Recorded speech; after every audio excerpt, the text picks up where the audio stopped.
আহারে কি দুর্ভাগ্য আমরা আমরা কতটুকু সভ্য জাতি এখন বুঝতে পারলাম।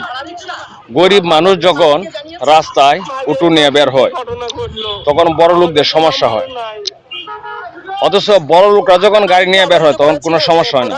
এই যে ঢাকা শহরে এত ওভারব্রিজ, এত ফুটব্রিজ, এই ব্রিজ সেই ব্রিজ, এগুলো আসলে কাদের জন্য? এগুলো মূলত তৈরি করা হয়েছে বড় লোকদের জন্য, কারণ বড় লোকের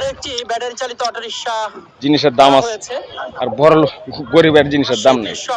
সমস্যা হয়েছে এটা, এই যে আহাজারি, এটার সমস্যার সমাধান তো আসলে এভাবে হবে না।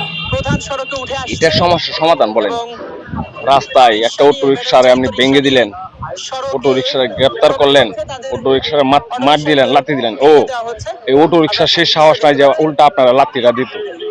এটাই তো সমস্যাটা, অটো রিক্সার শেষ সাহস নাই যে উল্টা আপনার উপর মার দিবে।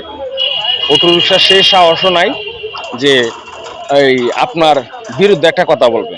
এটা হচ্ছে একটা সমাজ, যেটা হচ্ছে অসভ্য একটা সমাজে আমরা বসবাস করি। আপনারা অটো যদি বন্ধ করেন ভালো কথা, অটো বন্ধ করেন, না করছে কি আপনাকে এইভাবে? এটা কি সমস্যার সমাধান বলে? এটা সমস্যার সমাধান কোনটা? অটো যদি আপনি বন্ধ করতেই চান, আপনাকে যেটা ফার্স্টে করতে হবে, আপনার গ্যারেজ বন্ধ করতে হবে, কারখানা বন্ধ করতে হবে, যারা মাল আমদানি করে সে জায়গায় একদম লকডাউন করে দিতে হবে। এটা ছাড়া তো আপনার বিকল্প কোনো রাস্তা নাই।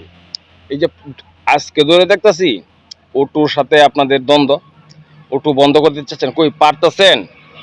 কিসের পাওয়ার দেখেন আপনারা? পারতেছেন তো? পারতেছেন না যেহেতু, তাহলে 2 দিন পর পরে কেন আপনাদের এই কাহিনী দেখা লাগে? কেন একটা মানুষ কান্না করে? কেন আপনারা গাড়ি ভেঙে দেন? একটা গাড়ি ভাঙলে তো 10টা জন্ম হবে, এটা তো জানেন আপনারা। তাহলে যে কাজ করলে এই সমস্যার সমাধান হবে সেটা করেন। একটা কষ্টের মানুষকে, একটা অভাবী মানুষকে এভাবে কষ্ট দেওয়া বন্ধ করেন। কারণ আপনি তো চোর, দুর্নীতিবাজ, কিন্তু রিক্সা চালক দুর্নীতিবাজ করে না, চুরি করে না। সো তার যে অভাব, তার যে সমস্যা, সেটা আপনি কখনোই বুঝবেন না, আপনারা কখনোই বুঝবেন না।